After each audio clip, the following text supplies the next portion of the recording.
"At last," he said, turning the heavy door latch with a metallic click that echoed through the empty gym. "It is just the two of us now." Travis Benton's voice carried as if that were something Rachel Moore should feel fortunate about, but her hand froze the moment it wrapped around her water bottle. The weight rack in front of her suddenly felt impossibly far away, as though she would need to cross an entire mile to reach it, even though it was only a few steps ahead. She had worked out here this late dozens of times before, yet never had Travis looked at her like that. Never had he stood blocking the entrance with a smile that never touched his eyes. Summer in Austin had settled into a suffocating heat, and the fluorescent lights cast a cold, sharp glow over the concrete floor.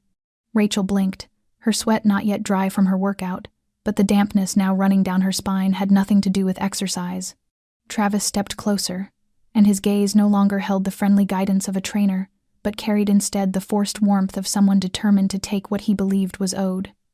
Rachel tried to keep her voice steady. "Travis, I think I should go home." She lifted her wrist toward her watch, just an excuse, but the motion revealed the thin silver ring on her fourth finger, a sign he should have respected. Yet Travis did not step back. "You ignored my messages, Rachel. 3 weeks now. You cannot pretend nothing happened after that night." She swallowed, feeling her heartbeat pounding hard enough to fill her ears. "Nothing happened," she said, still trying to hold her ground. "You kissed me, I pushed you away, and I said no. That is all." He laughed, but the sound carried no joy, only something slick and unpleasant that made her skin prickle. "That is not how I remember it. You laughed. You wore those charcoal leggings I like. You wanted it." Her fingers tightened around the water bottle as if it were the last weapon she had. She was 28. She worked in marketing for a software company.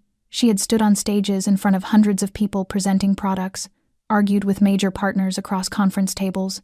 Yet now, facing Travis in a locked empty gym, she felt like a 17-year-old girl again, small, fragile, easily broken. "I have a boyfriend," she said, lifting her hand so the light could catch the ring. Ethan was a lawyer, 6 years older than she was, and they had lived together for 4 years. He was traveling for work, as he often did, so often that Rachel sometimes forgot what it felt like to have someone beside her. Travis only curled his lip. "You are not happy. I have seen it for the past 6 months. Every time you walk in here, exhausted, pressured, quiet. But when you train with me, you are different. You smile. You live. That does not mean anything. You are my trainer, and that is all. Open the door, Travis." She stepped back, but he moved forward. The distance between them shrank to a few short strides. She could smell the mix of sweat and the cheap cologne he used. The air seemed to thicken. "Not until you tell the truth. Not until you admit how you feel." A sudden sound broke from the far corner of the gym, from the personal training room Rachel had always thought was closed at this hour. She flinched. Travis spun around, his posture abruptly defensive. "What was that?" "I booked this whole floor. No one is supposed to be here." Rachel looked past him and felt her whole body lock in place. A man had just stepped out of that room, tall, broad-shouldered, wearing a charcoal gray suit tailored to an unforgiving precision. His dark hair was slicked back, his face carved with the hard lines of cold stone, angular and unyielding. But it was his eyes that stole her breath, storm-cloud gray, fixed on Travis with a chill sharper than ice. "I reserved this space," he said, his voice low, not loud, yet carrying a weight that seemed to drop the temperature in the room by 10 degrees. Travis squared his shoulders, trying to gather whatever authority he thought he had. "Look, I am a senior trainer here. I have access. You locked the door." The statement held no question. The stranger took one step forward. Rachel realized 2 things at once. 1, the way he moved was smooth, but carried the unmistakable imprint of combat training. 2, Travis was backing away, as if suddenly recognizing that the prey had become the predator. "We were just talking privately," Travis stammered. The gray eyes shifted to Rachel, and she felt as though they looked through her, not at her. Instead of fear, she felt safety, something she knew she should have felt with Ethan instead. She wanted to shout, but the voice that emerged was gentle. "Is that true, that the 2 of you were speaking privately?" Her mouth opened, but no sound came out. Marcus began. "No," but she repeated it with more force. "No. I asked him to unlock the door. He refused. The room fell silent. The fan seemed to stop. The background noise disappeared. Only the heavy quiet remained, along with the frost in the stranger's gaze. "Open the door," he said, soft as a breeze, yet strong enough to make Travis tremble. "If you are still listening at this point, then perhaps this story has touched something inside you, whether it is anger, worry, or simply a sense of quiet empathy. If it has, please remember to subscribe, leave a like, and share this video with someone who may need to hear a story like this. We tell pieces of life, the small moments that seem ordinary yet hold the power to change a person. Where are you listening from? Leave a comment with the name of your city or state. We always want to know how far these stories travel and who is on the other side of the screen, listening in silence." Travis stood frozen for a few seconds, his eyes darting back and forth between Rachel and the man who was moving toward them. His face flushed red, but it was no longer the familiar flare of anger, it was fear. "You cannot do this, Rachel," he stammered, as if still trying to cling to the last scrap of control. "We just need to talk, that is all." But Rachel did not answer. Her gaze was fixed on the stranger who had just appeared, and she felt as if the world had tilted slightly the moment he walked into it. He did not raise his voice, he did not threaten, and yet the entire room seemed to shrink around him. Travis, who had always been the one to dominate every situation, now stood like a schoolboy caught misbehaving in front of the principal. "I told you to open the door," the man repeated, his voice even, no louder than before, but cold enough to cut through bone. Travis glanced toward the door, then looked back and forced an awkward smile. "Who are you anyway? You do not have the right to order me around." But his hands were already trembling. Rachel could see it clearly as he reached for the panel beside the door and entered the code to unlock it. A sharp beep sounded, followed by the click of the bolt releasing. Light from the hallway spilled in, softening the suffocating tension that had filled the gym. Travis turned to leave, but the man's voice came again. "Your phone. Unlock it and give it to me." "What? No way. That is private. The man did not move. He simply pulled his own phone from the inside pocket of his suit, unlocked it, and held the screen up to Travis. Rachel could not see what was on it, but the moment Travis's eyes landed on the screen, he went pale. "I am looking at your employment contract with this gym chain and the other 3 branches across the city. I see your apartment lease. I see the loan for that black sports car of yours. Your entire life is in here. You have 2 choices. 1, you give me your phone, or 2, I make a call, and by tomorrow morning, all of it disappears. Do you understand?" Travis did not answer right away. He stood there, white as chalk, his jaw clenched tight. Rachel had never seen anyone look as though they might vomit in the middle of a gym. At last, Travis pulled his phone from his pocket, hesitated, entered his passcode with shaking fingers, and handed it to the man. For the next few minutes, the only sound was the faint swipe of a fingertip across a screen. Rachel felt her throat tighten as the man read each message aloud. "You cannot avoid me forever, Rachel. I know where you live. Your husband does not deserve you. Stop pretending. You are teasing me. Just admit what you want. 37 messages. You did not answer a single one." The man lifted his head, his eyes cold as he looked at Travis. "Which part of that made you think she wanted to be locked in a room with you?" Travis opened his mouth, but no words came. "I did not think. You thought you could force a woman half your size with strength and pressure to get what you wanted." The man raised the phone. "I am keeping this. You are going to leave this building right now, drive home, and tomorrow morning, you will resign from every place you work. You will tell them you are moving to another city for personal reasons, and you will never contact Rachel again. No messages, no calls, no social media. If I hear otherwise, I will not only end your career. Do you understand? You cannot just take my phone. That is a violation of my privacy."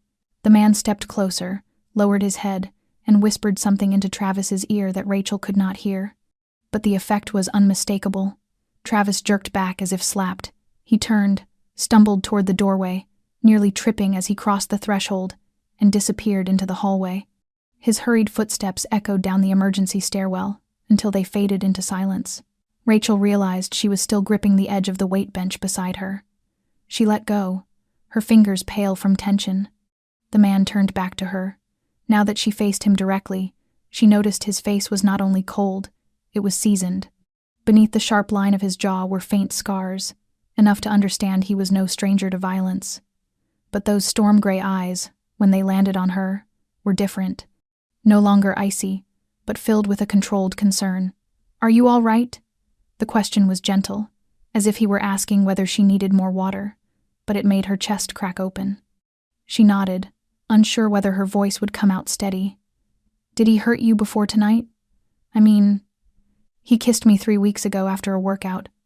I pushed him away, said no, but he did not stop. Then he started texting, following me to the coffee shop I go to. Tonight was the first time I came back here since then, and I chose a late hour, thinking no one else would be around. The words were not a question, but she nodded anyway. He gave a small nod in return, as though the last missing pieces had finally settled into place. Then he walked to the door, opened it fully, and looked at her.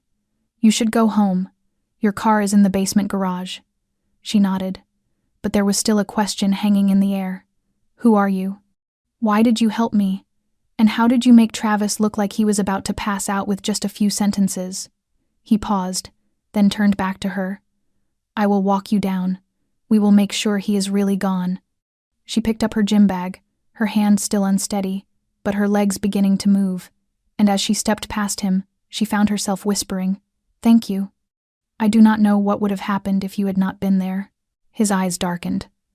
"Nothing good," he said. And Rachel believed that more than anything else in the world. Rachel drove home in silence. The streetlights slid past her windows like blurred streaks of pale gold, flickering and vanishing again. Inside her silver Honda, there was nothing but the steady hum of the air conditioner and the unsteady rhythm of her heartbeat. She had lived through something tonight that her mind had not yet caught up to. Travis had locked the door, cornered her with no way out, spoken words that made her skin crawl. And then that man had stepped out, as if he did not belong to this world, as if he had been built for the singular purpose of arriving at the exact moment, in the exact place where she needed someone. Colin. She did not know his name, but her mind had already given him one, as if her subconscious had decided before her logic could intervene. The way he handled Travis was nothing like what a normal person would do. Not violence, but a heaviness in his stillness, the information in his phone, the quiet sentences that turned Travis, the man who had terrified her, into a child caught doing something shameful. Colin did not need to raise his voice. He did not need to intimidate. One glance, one sentence, and the whole room had shifted toward him. When her car turned into the parking lot behind her apartment complex, Rachel still had not relaxed her grip on the steering wheel. She sat there for several minutes after switching off the engine, staring into the dark as if waiting for something to reveal itself. In her mind, every moment replayed, the click of the locking door, the look in Travis's eyes when he was exposed, the deep calm in Colin's voice when he said to open the door. Everything felt both real and dreamlike. She entered through the back door of the building, her third-floor apartment silent. Ethan was still gone. Of course he was. He was in Denver for a 3-day conference. The apartment was dark, without the smell of food, without a human sound. Rachel did not turn on the hallway light, relying only on memory to guide her steps. Everything was familiar, yet tonight every corner felt filled with a new kind of quiet, an emptiness she had not realized she had been living in for so long. She stepped into the bedroom, slipped off her shoes, dropped her gym bag onto the floor. The same room, the same queen bed, with the gray bedding Ethan had chosen, because it looked professional, the same wedding photo on the nightstand that neither of them had looked at in months. Rachel poured herself a glass of water and drank it quickly, as if it might wash away the tightness clinging to her chest. But it did not. Her throat stayed dry, her chest stayed heavy. She sat on the bed and turned on the lamp. The light was soft, yet the mirror reflected her pale face back at her. Her eyes were still wide, echoing a fear that had stepped back but not disappeared. She had already prepared herself to switch to another gym. She had planned to stay silent, endure, avoid like she always did. No one needed to know. She did not want trouble, did not want complications. Ethan would not understand anyway. He was always busy, always considered things like this trivial inconveniences. But Colin was different. He had not asked whether she needed help. He had simply looked, understood, and acted, not with force, but with certainty, not invading her, but protecting her. A part of her felt a tremor of fear. A man who could find every detail about someone else in seconds. An employment contract, a car loan, a lease. That did not happen by chance.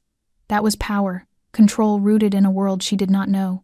And yet that same force had made Travis disappear, had brought her home safely, had kept this room, at least tonight, from becoming the place where she would have sat alone, shaking, trying to swallow her panic. Rachel lay back on the bed and stared at the ceiling. She did not cry. She did not shake. But inside her, her emotions churned like a lake disturbed by something deep beneath the surface. Not fear now, but something else. The same question looped in her mind like a melody that refused to end. Who is Colin? And why was he there at the single moment she needed someone most? The next morning, Rachel woke earlier than usual. The air was still dim with dawn, the light outside her window barely seeping into the bedroom. She did not remember when she had fallen asleep, only that the questions had circled her mind until her eyes grew heavy. Who was Colin? What did he do? Why had he been there at just the right moment, armed with the kind of knowledge and authority that had silenced Travis completely? She sat up, her feet touching the cold floor, and reached for her phone on the nightstand. No messages from Ethan, nothing unusual from friends or coworkers. But one message stood alone at the top of her inbox. No name, only an unfamiliar number. If you need to talk, or need anything at all, call me. Colin. Rachel stared at the words for a long moment. He knew her name. Of course he did, Travis had said it. But what unsettled her was how he wrote, without pressure, without intrusion, simply an offer, quiet and steady, as if he understood that after everything, what she needed most was the right to choose. She hesitated for a few minutes, her phone in her hand, her pulse quickening. Then, without knowing why, she pressed the call button. Each ring sounded like it stretched into a full minute. When the line connected, his voice came through, deep and clear. Rachel. She paused a second, then answered softly. I am not sure why I called. He said nothing, waiting. I wanted to thank you. For last night. I do not think I ever actually said thank you the right way. He gave a quiet laugh, barely there but real. You did. But hearing it again is not bad. Rachel pressed her lips together, her eyes drifting toward the window. I also wonder who you are. I mean, who you really are. Because clearly, you are not just someone who happened to be in a late-night training room by accident. He was silent for a moment, as if choosing his words. My name is Colin Devereaux. I work in investment and security. The job is particular. You could think of me as someone who handles problems for people who cannot protect themselves, when the law is too slow or too faint to matter. Rachel blinked. It was an answer that was both honest and yet revealed nothing at all, and Rachel found herself asking softly, So you were watching Travis? Not exactly, he replied, but I was hired to observe several individuals connected to a business chain showing irregular activity, and Travis happened to fall into that list, while you were simply caught in the middle, something that should never have happened. I do not know whether to feel lucky or frightened, she whispered. He was silent again. Perhaps both are true. But last night, when I saw him lock the door, I was no longer observing. That was a personal decision. Rachel pulled her legs up onto the chair, resting her chin on her knees. I was so scared, she said. I know, he answered, but I do not understand why you cared that much. He inhaled, the sound of his breath traveling faintly through the speaker. Because of your eyes in that moment, because I saw that look in my own reflection many years ago, and I could not stand still and watch it happen again. The words tightened her throat. She did not know what Colin had endured in the past, but she knew enough to recognize the truth in his voice. She did not ask for more. She did not need to. Thank you, Colin. Again. Truly. His voice dropped lower. If you need anything, even if it is just someone to listen, call me. She nodded, though he could not see it. I will. She ended the call and sat with the phone in her palm, her heartbeat slowly returning to a steadier rhythm after each exchanged word. It was not because Colin was handsome or powerful or because he had stepped out of the shadows like an action film hero. It was because he had seen her, truly seen her. And after so many months of living in the blurry emptiness of a fading relationship, that alone moved her in a way she struggled to name. Ethan returned late the next afternoon. the sound of suitcase wheels scraping the floor preceding him, along with the familiar, expensive cologne Rachel had once loved but now felt strangely distant from. She was slicing carrots in the kitchen when she heard the door open. He walked in the same way he always did, without warning, without a hug, offering only the same habitual sentence that no longer meant anything. "I am back." She smiled politely, more like a homeowner greeting a visitor than a partner welcoming her companion, asking if he was tired, how the trip went, whether everything was fine. Ethan answered with short phrases, his eyes fixed on his phone, as he responded to messages from someone Rachel no longer felt the need to identify. She did not tell him what had happened at the gym, not because she feared his reaction, but because she knew he would not truly hear her, or if he did listen, he would place everything on the scales of logic, analyzing it like a professional case. "Are you all right? Do you want me to call the manager? Do you have evidence?" And in the end, all emotion would be smothered under numbers and rational barricades, the tools Ethan always used to shield himself from anything he could not control. They ate dinner in silence. She cooked the pasta he liked, still remembering to add extra parmesan as usual, but he ate only half before saying he had already eaten at the airport. Rachel nodded, asking nothing more. After 4 years of living together, she had learned not to ask, not to expect more than the small crumbs of attention he offered whenever he was not preoccupied. When he stepped into his office and closed the door, she remained seated alone at the dining table, the warm overhead light casting her shadow long across the wooden surface. She suddenly remembered Colin's voice from that morning, calm and sincere, not trying to sound caring, yet somehow making her feel heard for the first time in a long while. She unlocked her phone, scrolling back to his single message. "If you need to talk, or need anything at all, call me." She did not reply, but she did not delete it either. That night, Rachel lay alone in bed. Ethan was still in his office, the glow from beneath the door stretching across the floor. The tapping of the keyboard sounded steady, broken occasionally by calls full of work talk she neither understood nor wished to understand. They had once loved each other, once spent weekends by the Galveston shore, watched movies together under blankets, argued over small things, only to reconcile with hurried kitchen kisses. But all of it had drifted away like a memory that no longer belonged to the present. Ethan had not done anything wrong. He had not betrayed her, not hurt her, not even intentionally withdrawn. He simply was no longer here. His body remained, but his mind had long since traveled elsewhere. She had once told herself that everyone changed, that work could drain a person, that love did not always look the way it had at the beginning, but time did not heal everything as she had believed. It only stretched the silence until nothing remained to hold on to except habit. The next morning, when Rachel woke, Ethan had already left for work. He had left a sticky note on the bathroom mirror. "I have a meeting at 8, lunch with partners. Do not forget the water and electric bills are due on Friday." No affectionate words, no mention that she seemed exhausted, no asking why she had barely spoken the night before. Rachel stared at herself in the mirror, her hair tousled, dark circles beneath her eyes from a restless night. A flicker of something moved in her expression as she remembered Colin asking whether Travis had ever hurt her before last night, his tone carrying the belief that the answer mattered, truly mattered. Ethan had never asked things like that, had never noticed how she flinched when someone touched her shoulder unexpectedly, had never seen her bolt awake from nightmares in the middle of the night.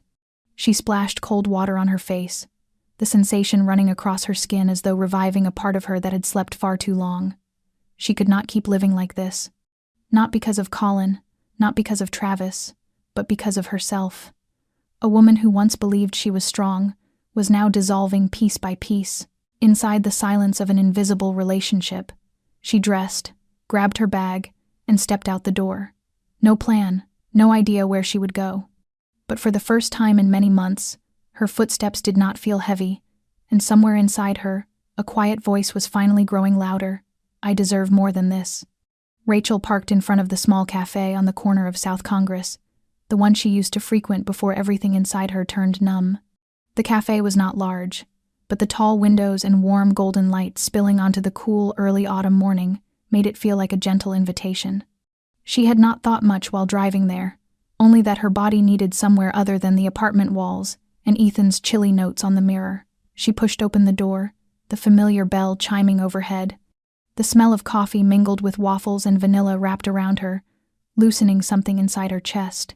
She chose a small table near the window, ordered a cappuccino, and opened her notebook, pretending to have work to do, though she simply sat watching the steady flow of people outside, her mind drifting.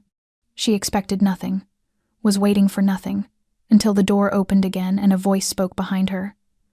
"I am guessing you prefer coffee that is not too bitter." Rachel turned around. Colin. He wore a charcoal wool coat and a white shirt beneath it, no tie, but still carried a precision and discipline that felt natural to him. She blinked, taking a few seconds to confirm she was not imagining him. "Colin," she murmured. He smiled slightly and gestured toward the chair across from her. "May I?" She nodded, straightening up, trying to appear calm even as her heartbeat quickened. He ordered an iced black coffee and turned back to her. "Are you all right?" "I am," she replied, and for the first time she felt that the words were not entirely untrue. "I did not think I would see you again so soon. I did not think I would see you here either, but it seems the universe is not so random." Rachel let out a soft laugh, the kind that felt pulled from a place long neglected. She looked at Colin more closely this time. The morning light softened his sharp features, and the gray of his eyes no longer looked as cold as they had in the gym. Warmer now, almost familiar. "I have a morning with no schedule," she explained, as if justifying being alone in a cafe during work hours. "I needed to breathe." Colin nodded. "That is a worthwhile thing to do. Not many people have the courage to stop and breathe when everything is spinning." The silence that followed was comfortable, unforced. Rachel hesitated before asking, "Do you come here often?" "Sometimes, when I want to observe real people." He lifted one corner of his mouth, his eyes carrying a faint veil of thought. "My life is not always full of honesty." Rachel nodded, understanding without needing more words. "I used to come here often, before everything changed." Colin looked at her a moment longer. "It seems like you are trying to reclaim what once belonged to you."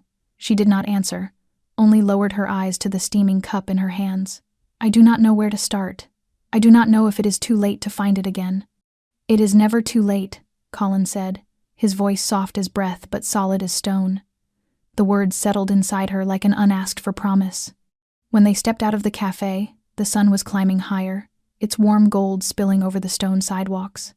Colin walked beside her, not touching her, not asking anything more. But Rachel felt lighter than she had in months. Perhaps it was only a chance encounter, perhaps it was not, but she knew one thing with certainty. Someone in this world, on an ordinary morning, had seen her, not her role, not her responsibilities, but her, with all her mess and weariness. And that, sometimes, is where the most important changes begin.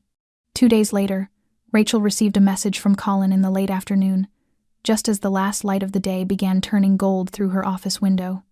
"If you are free, take a walk around Lady Bird Lake with me. No pressure, just 2 friends who need a little fresh air." The message made her smile, not because of the invitation itself but because of the way he phrased it. No pressure, just 2 friends. After everything she had endured with Travis, and the growing chill in her relationship with Ethan, what she needed was not someone who would sweep in and change her life overnight, but someone who could walk beside her, quiet enough not to frighten her and patient enough to stay. That evening, Rachel chose a light jacket and a pair of sneakers, tied her hair up, simple and comfortable. When she reached the parking area near the park, Colin was already waiting, his hands in his pockets, a street lamp casting a warm streak of light across his shoulder. "You are right on time," he said, his eyes brighter than usual. "I like to be punctual," she replied, and the 2 of them began walking side by side along the path around the lake. The breeze carried the scent of water and young grass, the soft hum of insects weaving through the sound of their shoes brushing the gravel. At first, they talked about simple things, the weather, the cafe she used to like, the running routes around Austin he knew well. But slowly, the air around them softened, as if a warm coat had been draped over the evening. "I once wanted to be a journalist," Rachel said suddenly, when they paused to look at the water shimmering under the moonlight. "I studied journalism in college. I loved storytelling, loved uncovering truth. But then I chose marketing because it was safe and stable and Ethan thought it was the reasonable choice." Colin did not answer immediately. He looked at the lake for a moment before turning back to her. "Did you ever write anything? A few pieces. for my personal blog, or anonymously for some local papers. But I never had the courage to put my name on anything. He nodded, his voice low and steady. I think you should write again, even if it is just for yourself. Everyone has a voice of their own, and the moment you stop using it, you begin to fade in your own life. The words made Rachel fall silent for several seconds. No one had ever spoken to her like that. Ethan always advised caution, always asked whether something was practical, whether it could make money. But Colin was different. He did not require her to prove anything. He did not need a plan, only that her heart still held something worth telling. As they continued walking, Rachel spoke again. And you, before what you do now, what were you? Colin gave a faint smile, but something passed through his eyes, like a thin veil of smoke. I served in the military, special operations in the early years. Then I moved into private security. And then, more complicated things. He stopped there, offering no details, and she did not press. She only asked softly, "Do you ever regret it?" Colin looked toward the lake, where a pair of mallards were gliding side by side across the surface. Yes, but without those things, I would not know how to recognize someone who needs protection. Not with guns or power, but with presence. The answer sent a faint shiver down Rachel's spine, not from fear but from emotion. She could feel the loss in his voice, but also a rare steadiness, the kind a man carries only after walking through deep valleys and still finding a way to stand. When they finished the loop around the lake and returned to the parking lot, Colin paused and looked at her. He did not touch her hand, did not say anything rehearsed or hollow. He simply asked, "If I invite you for another walk next time, would you say yes?" Rachel smiled. "Maybe, but only if you keep your promise that there is no pressure." He tilted his head slightly, a glint of rare mischief in his eyes. Always no pressure. She got into her car and closed the door, but did not drive away immediately. Looking into the rearview mirror and seeing him still standing there, hands in his pockets, his gaze soft and steady on her, she knew that something had begun between them. Not love, not sudden passion, but trust. And in a chaotic world, trust might be the most important first step of all. 3 days after her walk around the lake with Colin, Rachel was brewing coffee in the kitchen when her phone rang. The caller ID showed a hospital in downtown Austin. She answered, her mind going blank for a few short seconds. The voice on the other end spoke quickly but clearly. Ethan had been in a car accident on the highway, brought into the emergency room in stable condition, but with soft tissue injuries and a fractured wrist. He was asking for her. Everything after that unfolded on autopilot. Rachel changed her clothes, shoved her wallet into her bag, locked the door, and drove to the hospital at a speed she did not know she was capable of. She still remembered the way her heart dropped at the word accident. Even though her feelings for Ethan had long grown cold, the thought of him lying alone in an emergency room made her chest tighten. When she arrived, she was taken to a waiting room where Ethan sat on a hospital bed, his right arm in a cast, looking paler than usual. He looked up when he saw her, his eyes slightly glazed from pain medication but still alert enough. "I asked for you," he said, almost awkwardly. "They told me you were on your way. Thank you for coming." Rachel sat in the chair beside the bed and took a slow breath to steady herself. "I am glad you are not seriously hurt." "How did the accident happen?" Ethan explained briefly that he had just left a meeting with partners. The rain was light, the car in front of him braked suddenly, and he had not reacted in time. The collision had not been severe, but enough to make his car spin and hit the guardrail. He had been able to open the door and step out, but his wrist hurt so badly he could not move it. She listened, nodded, and did not comment. It was not the moment for that. The doctor said Ethan could go home that day, but needed someone with him for the first 24 hours to help with basic tasks. Rachel knew what that meant. And although questions swirled in her mind, she also knew she could not turn away. She took him back to the apartment that had once been their home. Ethan lay resting on the sofa while she prepared a light meal, set water and medication on the table. There was no one else in Ethan's life she knew well enough to call. His family lived in another state. His friends were mostly busy colleagues, and Ethan had always kept his world neat and closed. The evening passed in quiet. Not tense like their old arguments, but not comfortable like the past either. Between them was an invisible distance, built from time and silence and all the things they had never said. When Ethan drifted to sleep from the medication, Rachel sat in an armchair nearby, watching the soft glow of the lamp spread across the wall. She thought of Colin, of the way he looked at her as though she were not a woman trapped but someone learning how to free herself. She lifted her phone, almost typed a message, then set it down again. This was not the moment. She did not want the two worlds to bleed into each other. The next morning, Ethan woke and saw her pouring coffee in the kitchen. There was something different in his eyes, something no longer indifferent. He called her name, his voice rough. "Rachel, last night. Thank you. You did not have to stay, but you did. You are the only person who always does that." She turned, holding the mug, but did not step toward him immediately. "I did it because I could not abandon someone who was once the most important person in my life. But Ethan, I do not know how much longer that will be true." He was quiet.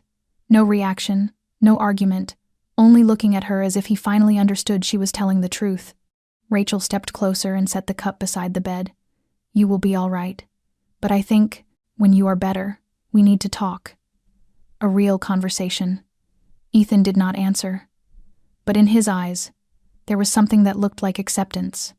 Perhaps he had known for a long time, just without the courage to face it, and Rachel had been the same. But after everything, at least today, they sat together not as lovers, but as two people who had once shared a road and were now standing at its final fork. That afternoon, after making sure Ethan could manage with his casted arm and that someone from his company had arrived to handle a few post-accident procedures, Rachel returned to the hospital to submit additional insurance paperwork the doctor had requested. Walking through the familiar stark white hallway, she did not expect to see anyone she knew. But as she reached the reception desk, she heard a low voice behind her, a voice that made her heartbeat stop for a brief, disorienting moment, as if someone had whispered her name inside a dream. "Rachel." She turned. Colin stood there, not in his usual suit but in a light blue shirt with the sleeves rolled up, his face still severe but his eyes softening the moment they met hers. "What are you doing here?" she asked, her voice smaller than she intended from the surprise. He lifted an envelope in his other hand. "Someone I know needed documents from the legal department. I did not expect to see you here." Rachel nodded, trying to hide the sudden rush of emotion. "Ethan had an accident. I took him home this morning. Now I am back to pick up paperwork." Colin did not speak right away, but in his eyes she saw a ripple of emotion, assessment, worry, and something that felt like quiet disappointment, even if he did not say it aloud. "Are you all right?" The question sounded simple, but it tightened her throat. She nodded, then shook her head a second later. "I do not know. I did not plan to go back. He has no one else, and I could not turn away when I heard." Colin stepped closer, the space between them narrowing to only a few hand widths. He did not touch her, but his presence alone made the air around her feel denser. He spoke slowly. "I am not blaming you, not judging you. But you need to ask yourself one thing. Are you staying out of compassion or out of fear?" Rachel looked into his gray eyes and saw her reflection there, a smaller, exhausted version of herself who had not yet fully understood her own heart. She did not answer. Colin nodded slightly, as if he understood more from her silence than words could offer. She turned away, clutching the paperwork, but she had only taken a few steps when he called after her. "If you need to walk away, not for me, but for yourself, I am still here. No pressure, no expectations." Rachel stopped in place, something pulling hard inside her. There was a fragility to the moment, the kind where even a small decision could alter the direction of an entire life. She turned back and walked toward him slowly. "I do not know where I am going, Colin. But I know I do not want to go back to where I was." Colin did not smile, but something in his expression softened, like the breeze after a storm. "Then just keep walking. You do not need to know the destination. I will not stand in your way. Just know you are not alone." They stood like that in the cold hospital hallway, with gurneys rolling past, announcements echoing over the speakers, and fluorescent lights flickering faintly above them. No one touched the other, but something was affirmed in the quiet between them. Rachel left after that, her mind still tangled but her heart steadier, clearer. In that moment, she understood something essential. Some people step into our lives not to save us, but to remind us we can save ourselves, and they will stand nearby, waiting, if we ever need a hand, a reminder, or a gaze that sees what we cannot yet name. That evening, Rachel sat alone in the armchair near the living room window, where the city lights cast broken patches of brightness and shadow on the wall. Ethan was asleep, or at least lying still in the bedroom, no longer calling her name or asking anything. The apartment was so quiet she could hear the ticking clock in the kitchen. She had not turned on the lights, letting the faint glow from outside spill through the curtains just enough to see her own reflection on the glass. There was no one to talk to, no words needing to be spoken. It was just her and herself, for the first time in many months. She did not call Colin or send a message, because for the first time, she knew this was something she had to walk through on her own. No one could do it for her. She saw, in the window's reflection, a woman she did not fully recognize. Not the 22-year-old who had chased journalism dreams, not the confident woman who once argued in boardrooms. This was an in-between version of herself, unfinished, uncertain, but finally beginning to be honest. Rachel rose and walked to her desk, where a journal she had abandoned months earlier still lay. She opened it, the last blank page waiting as if it had been expecting her. She took a pen, paused for a few seconds, then began to write.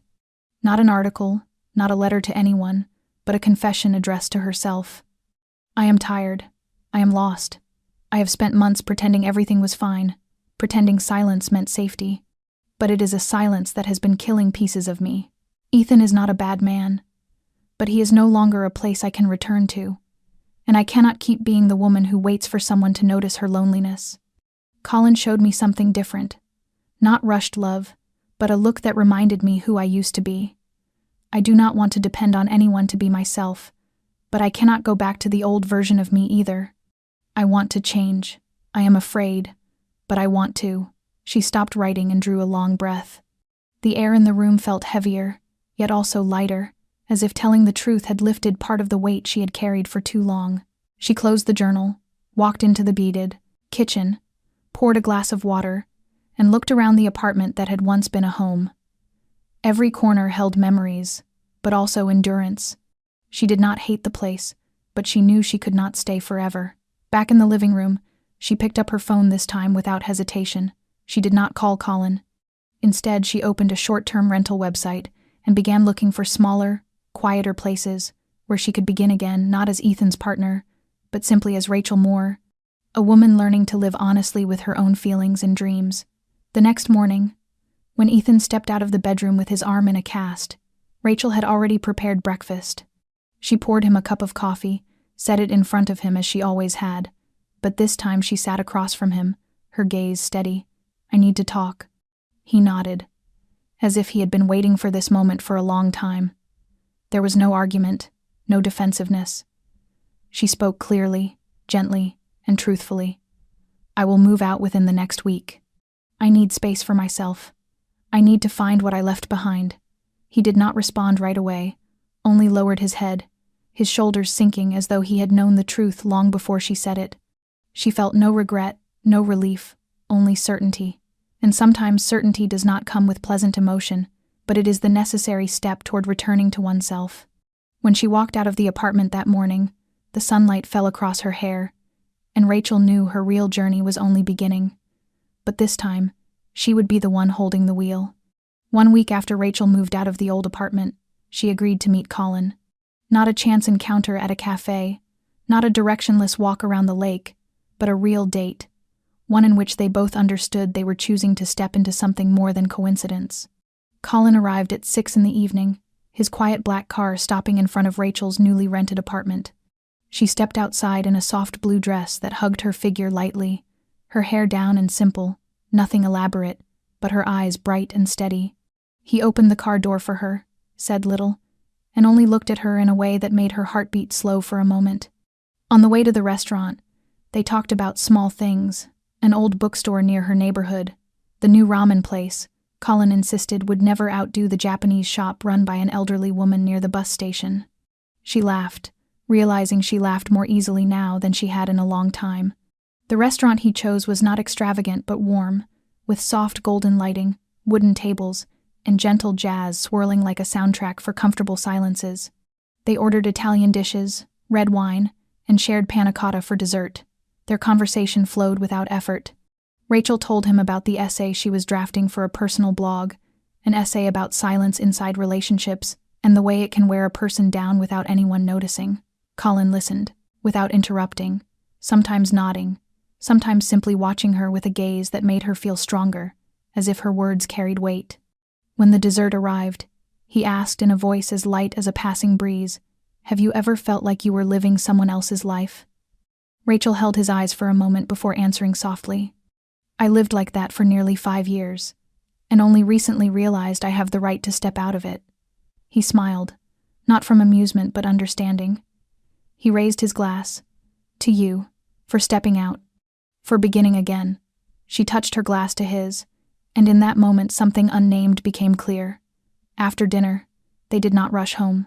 Colin drove her through familiar streets that somehow looked new beneath the nightlights.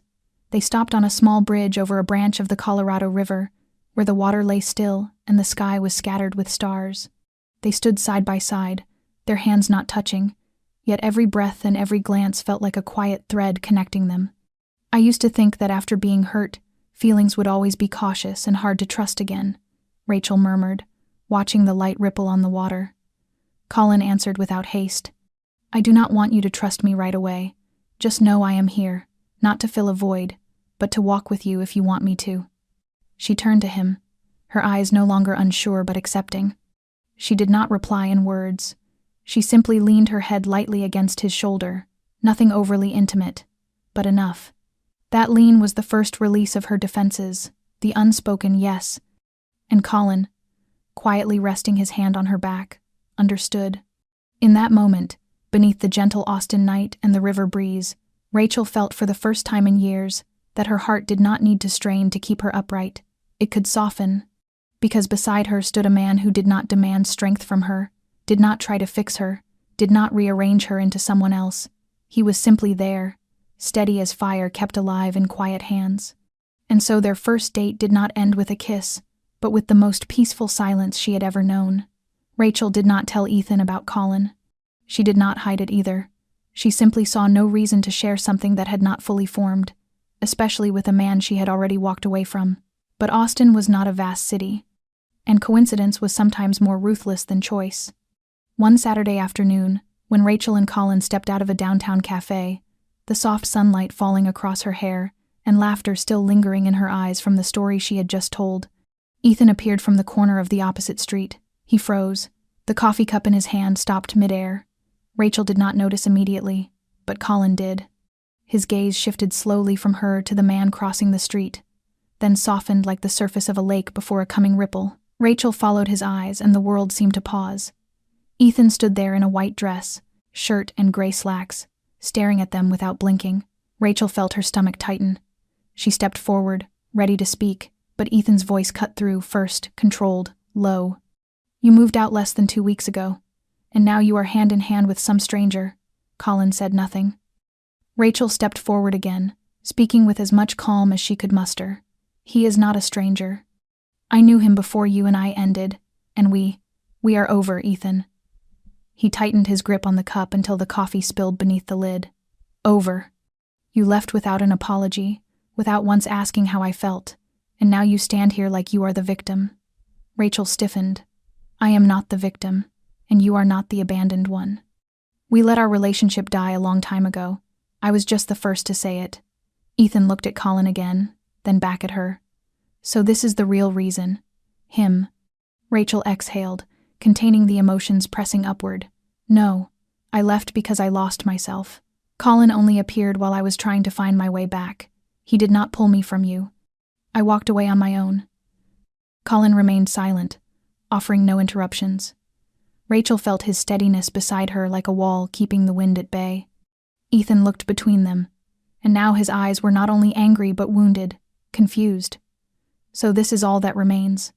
You, who promised to walk with me through life, now standing with someone else as if none of it ever happened." Rachel stepped closer, neither afraid nor angry. "I did promise. But you walked too far, too long, and too cold for me to follow. I do not blame you, but I cannot keep living a life I no longer recognize." Ethan turned away, his jaw tight. After a long moment, he said nothing. He tossed the coffee into a nearby trash bin with a soft thud and walked off. Rachel watched him go, her heart not shattered the way she once feared. Just a little sad, honest, sharp, but clean. It was the sadness of someone who had finally lived truthfully, even when that truth hurt another person. Colin stepped beside her, not touching her hand, and asked quietly, "Are you all right?" Rachel nodded, still watching Ethan fade into the crowd. "I am. I hope he finds himself again, the way I am trying to." Colin did not reply, but the look he gave her held everything she needed. And though the encounter still echoed inside her, Rachel knew she had taken another long step away from her past, and this time, on her own feet.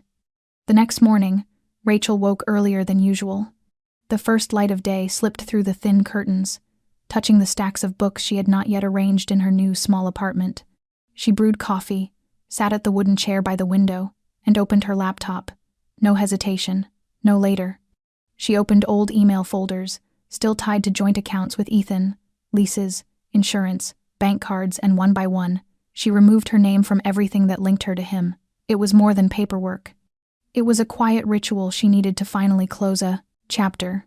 With each click of delete account, remove joint ownership, transfer authorization, she felt as if she were clearing away memories that once kept her tethered not out of love, but out of fear of being alone. That fear was gone now. At noon, she texted Ethan, brief and clear. "I have completed all transfer procedures. The accounts are now separate. I will come by Saturday afternoon to pick up a few personal items. After that, I think we do not need to keep in touch. Thank you for the years we shared." An hour later, Ethan replied with only 4 words. "I understand. Thank you." No anger, no demand for explanation. Perhaps he, too, knew it was time to let go. On Saturday afternoon, Rachel returned to the old apartment for the last time. Ethan was not home. She used her old key, stepped inside, and found everything neat and unchanged, yet she felt as though she were walking into a stranger's house. She collected old photos, a few books with her handwritten notes, her favorite jacket, and the small framed picture from the bedroom. Each item had once held meaning, but none held her now. She placed the key on the dining table and left a note. "I have taken my things. I hope you find peace in your choices. Rachel." When she closed the door behind her, she did not look back. She did not need to. That evening, she walked along the old street back toward her new place, her steps so light even she was surprised. There was an emptiness opening inside her, yes, but it was not cold. It felt like space for something real. On the way home, her phone buzzed. A message from Colin. "No rush, but when you are ready, dinner is on me." For no reason at all, only because I want to hear how it feels to be yourself. Rachel read it 3 times, then smiled. She did not respond immediately. She wanted to hold this moment for herself a little longer, the feeling of no longer being the woman she used to be, no longer pulled by old regrets. She had not only left a relationship, she had returned to herself, and that was worth remembering more than any goodbye. Rachel did not answer Colin's message that night, not because she did not want to, but because she needed time to sit quietly with her own feelings. She spent the entire evening by the window, watching the slow stream of cars slip beneath the soft yellow streetlights. The next morning, when she turned on her phone, she found another message from Colin. He did not repeat his invitation. Instead, he sent her a link to a newspaper article, a local publication looking for contributing writers who focused on social issues and human stories. There was no pressure, no long explanation, only an open door offered with quiet grace. Rachel clicked the link and began reading, her heartbeat slowing as if she had stumbled upon something deeply familiar. She had once dreamed of writing for this very paper when she first graduated, but life's shifting priorities had taken her elsewhere. Now, standing at the beginning of a new crossroads, she felt an old flame flicker back to life. She texted Colin, "I am reading it, and I know why you sent it." "Thank you," he replied within minutes. "You are welcome. I just thought it was time you wrote your own story again, in the most literal sense." In the days that followed, Colin did not appear constantly. He did not call every evening, did not ask what she was doing or eating. Yet whenever Rachel needed something, he always seemed to know. One morning when she stepped outside and found her old scooter refusing to start, she resigned herself to walking to the bus stop, only to notice a small note tucked beneath the windshield. A phone number for a reliable repair shop, with a handwritten line, They owe me one free fix. Just bring your bike in, no worries. Another time, while she was buried beneath books and cold coffee and a looming deadline for her first draft, the doorbell rang. A takeout bag was hanging quietly on the handle, her favorite dish from the place she always ordered, with no sender name written anywhere. But she knew. Colin never needed to knock loudly. His care was the softest of breaths in the background, a steady presence that never intruded but stood as solid as shade on a scorching day. Rachel realized that sometimes what a person needs is not someone who storms in to change their life, but someone who stands beside them while they change it themselves. She did not thank him each time, but each small gesture helped her step a little farther, stand a little firmer, believe a little more. One evening, after finally hitting send on the piece she had written for the paper, she texted Colin, "I just submitted it. I am not sure it is good enough. But I know if it were not for you, I would not have been brave enough to write it." His reply came soon after. "I did not do anything. You took the steps. I only reminded you that the road was still there." Rachel set her phone down and smiled. In a world full of promises and expectations, there was a man who chose to stand quietly behind her so she could move forward not for him, but for herself. And that made everything worth it. The first article Rachel submitted was a small profile piece about the unseen women working behind community projects in East Austin, a story she found after chatting with a group of older volunteers at a park over the weekend. She did not embellish anything, did not chase sensational details. She wrote with sincerity, telling the story as she heard it, as she saw the bright eyes of a woman named Lila, 68 years old, still cooking meals for the homeless 3 times a week. Rachel sent the piece on a soft, rainy afternoon, then closed her laptop without expecting much.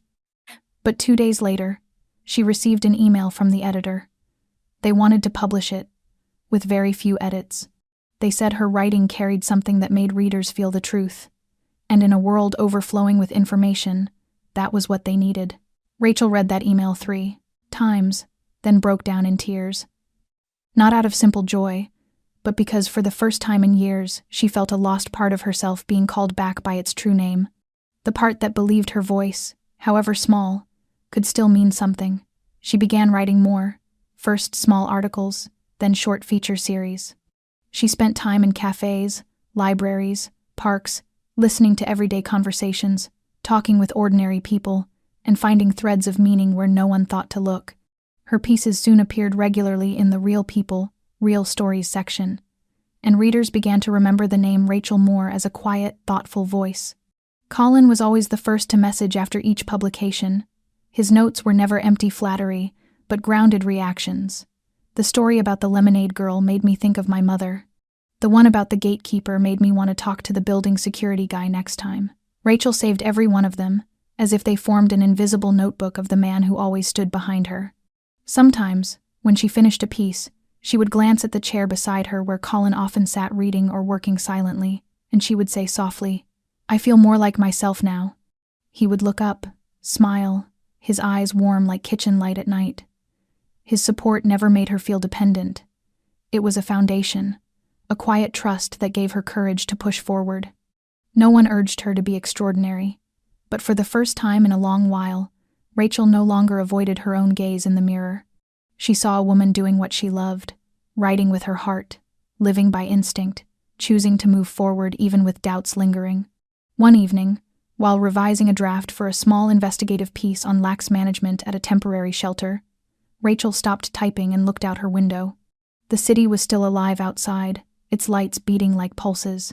She wondered, if that day she had not walked out of the old apartment, had not said enough, would she still be here now? Hands trembling with emotion, as she wrote about things that seemed small, but held entire worlds. The answer was in her breath, slow, deep, alive. She had not yet become a renowned journalist, but she had become someone who dared to pick up the pen again, dared to speak, dared to ask, and sometimes, that is the bravest thing a person can do for themselves. Rachel's first investigative article was published on Monday morning, taking up half the main page of the social issues section. The title was not sensational, simply, "Nights Without Blankets, Inside a Forgotten Shelter at the Heart of Austin." Yet only hours after it went live, the piece began circulating widely across social media. The numbers climbed relentlessly, accompanied by hundreds of reactions from readers' anger, disbelief, and many saying they had never imagined such conditions existed in a modern, thriving city. Rachel sat alone in her small apartment, a cup of coffee in her hand that she had forgotten to drink, her eyes fixed on the screen as though she needed proof it was not a dream. The first phone call was from her editor, his voice more animated than she had ever heard. "Your article was just referenced on the local morning news. The city administration has announced they will inspect the shelter's operations this week. We could expand this into a series if you want." Rachel could hardly believe what she was hearing. It had all begun with a chance conversation with a 12-year-old boy in a park. A boy who told her that each night he and his mother slept, squeezed beside dozens of adults in a common room with no locks, no private beds, and sometimes only one threadbare blanket for 3 people. From that moment, Rachel followed every trail recording the stories of residents, slipping in disguised as someone seeking temporary refuge, taking photos, collecting audio, writing down everything she saw. Meals lacking nutrition, water dripping from the ceiling, volunteers restricted by inadequate budgets, and the strange, uneasy silence of the shelter's management. It took her nearly 3 weeks to gather enough information, verify details, cross-check accounts, and rewrite the draft 8 times before she dared submit it. When she finally hit send, she still doubted whether anyone would care about the people society had quietly chosen to forget. But now she knew, truth carries power when it is told the right way. That evening, while Rachel was sorting through her notebooks, her phone rang. It was Colin. He did not congratulate her the moment she answered. He stayed silent for a few breaths, then asked in his steady, warm voice, "Do you know what you just did?" Rachel laughed, sinking back into the sofa, exhausted but content. I think I finally did something I always believed I could do, but was never sure I would." Colin spoke softly. "You made people look, you made them listen, and maybe you will make them act. I am proud of you." She fell silent for a few seconds, letting his words settle into her bones. "Thank you for believing in me, even when I did not believe in myself." They did not need to say much more. In that quiet space between them, Rachel felt something shift, not only the public reaction to her work, but the way she saw herself. She was no longer the woman who walked away from a broken relationship with empty hands, no longer the girl who thought she had missed her 20-year-old dream. She was living that dream now, with each sentence, each keystroke. And most of all, she was using her own voice to do something meaningful for others. Before she went to sleep, Rachel received a message from Lila, the elderly woman she had interviewed in the park. "Thank you, dear, for helping people like us be heard. We do not feel invisible anymore." Rachel pressed the phone to her chest as tears slipped quietly down her cheeks, not from sorrow, but because for the first time in so many years, she knew she was standing exactly where she was meant to be, in the right place, at the right moment, with her whole heart. And that, sometimes, is how a person begins rewriting their life. Colin was not the kind of man who planned grand dates or followed scripted romantic gestures. He lived quietly, moved with calm restraint, and always left Rachel enough room to breathe, to rediscover herself at her own pace. Yet it was precisely that quality that made the moment he knelt in front of her, on a still late autumn afternoon by the edge of Lake Travis, the most unexpected thing she had ever experienced. They had driven out of Austin together that morning with no real destination in mind, only a short weekend escape from their busy schedules. Colin suggested the lake, the place they had walked together for the first time after their unexpected reunion at the cafe, and Rachel agreed without a second thought. The air was cool, the sunlight gentle, the water flat and shining like a sheet of silver. They brought snacks, a large blanket, and the book Rachel had been reading. She loved these kinds of outings with him, no pressure, no need to articulate everything, only the comfort of knowing someone sat beside her, close enough to feel safe, far enough to feel free. As the sun began to lower, staining the western sky with red, Colin stood and walked a few steps toward the open patch of ground near the water. Rachel lay on her side on the blanket, her hand propping up her chin, watching his shadow stretch across the grass. Then he turned back to her, and the look in his eyes, the one that always made her feel seen down to the deepest part of herself, held something different this time. Deeper, warmer. He walked toward her, said nothing, and reached into his coat pocket to pull out a small navy blue velvet box. Rachel sat up sharply, her heart pounding as if she had just sprinted.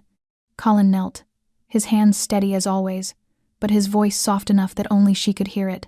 He told her he did not know whether this was the perfect moment, that he had no long speech prepared, only one certainty he had carried inside him for a long time. From the moment he stepped out of that gym room and saw her standing there terrified, shaken, but still holding herself with quiet resolve, he had known.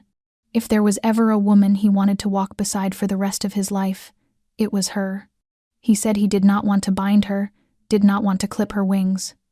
But if he could be the man with whom she built a home, not a place to keep her, but a place to rest and return to, then he wanted to ask for that chance. Rachel could not speak. She looked at him, at the simple ring in the box, not flashy, but exactly the kind she had imagined when she was young, and everything inside her seemed to pause. Not because she did not love him, but because fear still lived there, a quiet fear that if she said yes, she might lose some part of herself again. Colin looked up at her, still on one knee, asking nothing more. He understood. She saw it in his eyes, the patience, the acceptance, and beneath his calm, a small, fragile note of worry. Rachel inhaled deeply as tears gathered, not from pure emotion, but from the weight of standing at a crossroads that mattered. She reached out, laid her hand gently over his, and closed the velvet box between them. Her voice trembled, but her words were firm. She needed more time. Not to decide whether she loved him, but to make sure that when she said yes, it would be a promise she would never doubt. Colin nodded. There was no disappointment, no hurt, only a soft smile, tender as the autumn light folding around them. He understood. And he would wait, not because he needed an answer, but because she deserved to choose her future freely.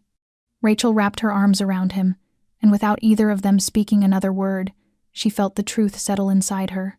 Sometimes the gentlest patience becomes the strongest vow a person can give to the one they love. 2 days after the afternoon by the lake, Rachel sat alone in the familiar cafe, where she and Colin had met again for the first time after everything. Outside, a faint drizzle tapped against the windows, tiny specks of rain clinging to the glass like tangled thoughts she had not yet named. She had thought endlessly about the look in Colin's eyes as he knelt, about the navy velvet box, about his low, earnest voice that sounded like he was reading a line from the journal of his life. And she thought about the moment she said no, not a refusal that wounded, but one weighted with truth. Not because she did not love him, but because she did not yet love herself enough to step into a new commitment.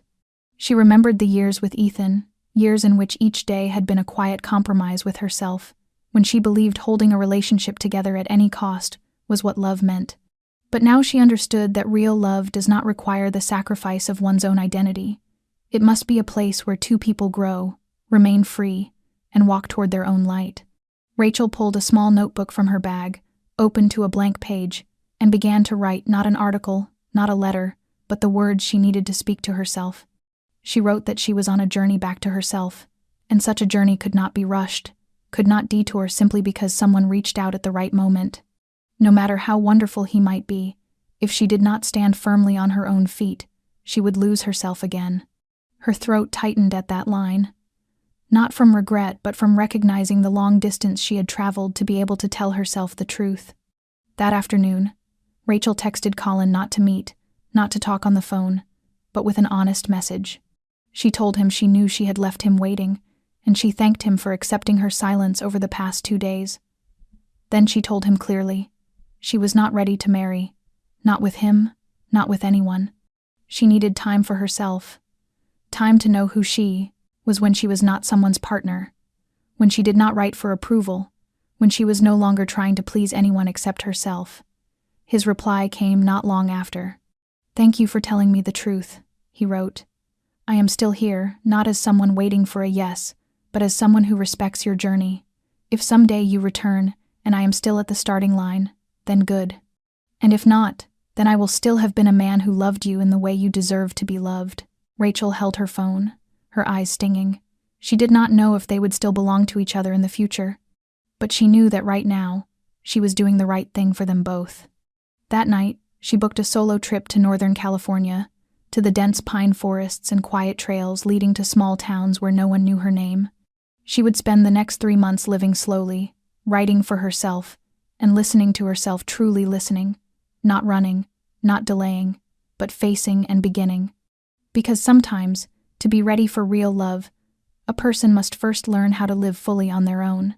The 3 months Rachel spent in Northern California passed like a thin veil of mist, slow, quiet, and sinking gently into every corner of her soul. She lived in a small wooden cabin near the town of Mendocino, where each morning she woke to birdsong and sunlight filtering through a fog-blurred window. She no longer wrote to meet deadlines, no longer checked her inbox every hour, no longer outlined stories for publication. Instead, she wrote in her journal.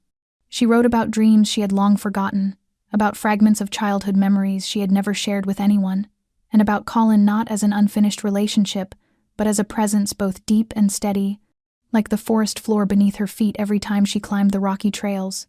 Some evenings, she sat for hours beside a stream, simply watching the water run, listening for the question that had lived inside her for years.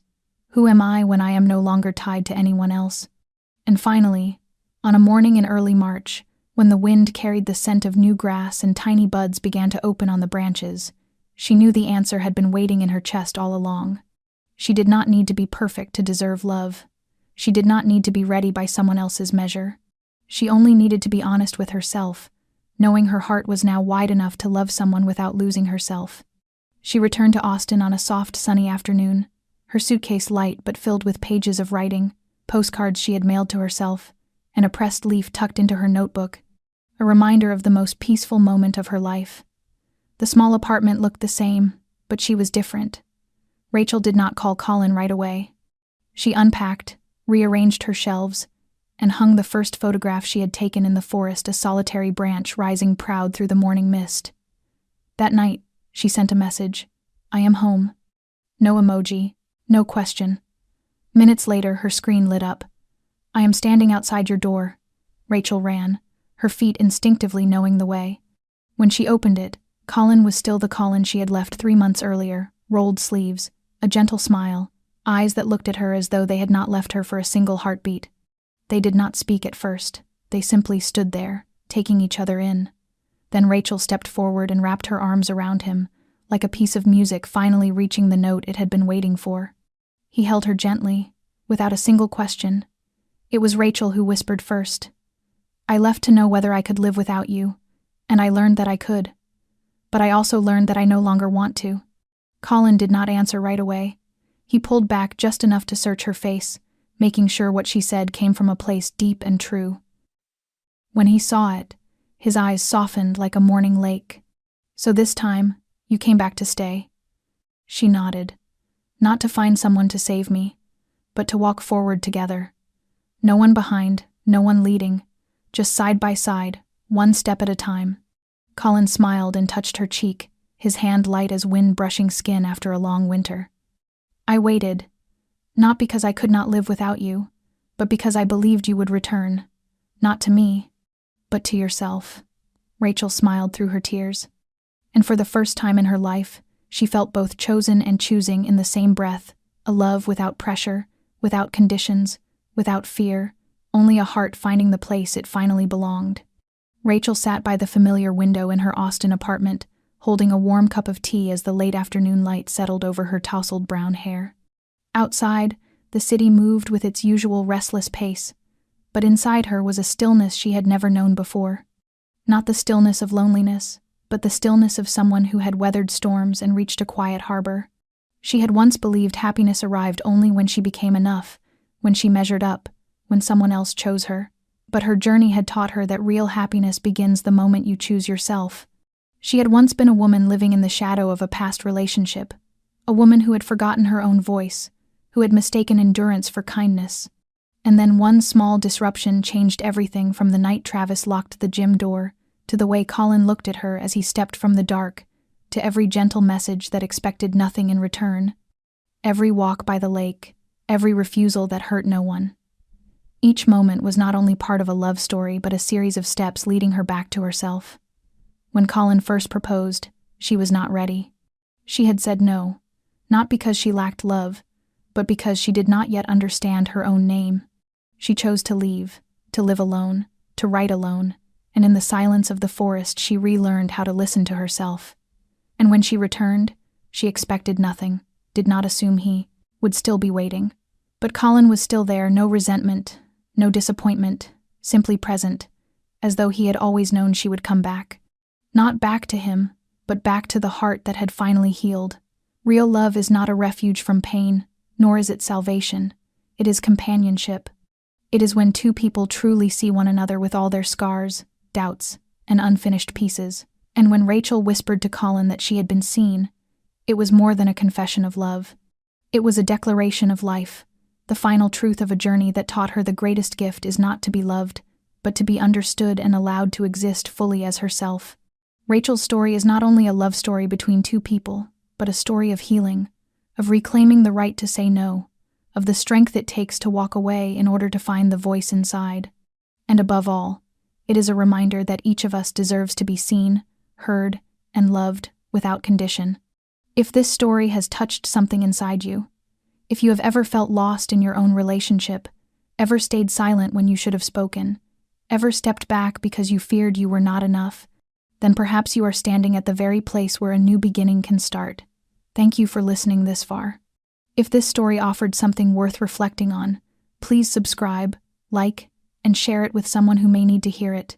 What are you feeling in your heart right now? What part of Rachel's journey reminds you of your own life?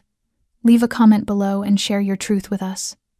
Every story is a bridge, and we are always here to listen to yours. We will see you in the next video with more heartfelt and meaningful stories. Wishing you good health, a peaceful life, and a reason to smile each day. Goodbye, and until next time.